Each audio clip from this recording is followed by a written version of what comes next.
Wealth. International central banks and monetary funds print money as much as they want. Most of it is digital now anyway. Debt slaves for life. For almost every other human activity, they want currency. From eating and drinking to clothing oneself and finding a partner. Religion came from innate spirituality and patriotism from the tribe. But money they invented themselves. The most fantastic and effective of all their tools of domestication. They have convinced the slaves that money actually has some intrinsic value, since at some point in the past it actually did. Once they were finally able to disconnect money completely from anything other than their computers, they finally took complete control, locked the last gate and electrified all defenses.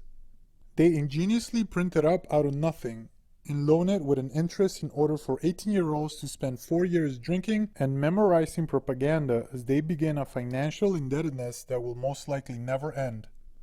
By the time the typical American is 30, the debt amount is so high that they abandon any hope of ever being free of it and embrace the mortgages, credit cards, student loans, and car loans as gifts from a sugar daddy. What they rarely ask themselves is why they must work to make money while banks can simply create it with a few keystrokes. If they printed out notes on their HPs and loaned them out with interest to their neighbors, they would wind up in the penitentiary. But not our friends on Wall Street. They do just that and wind up pulling the strings from the White House.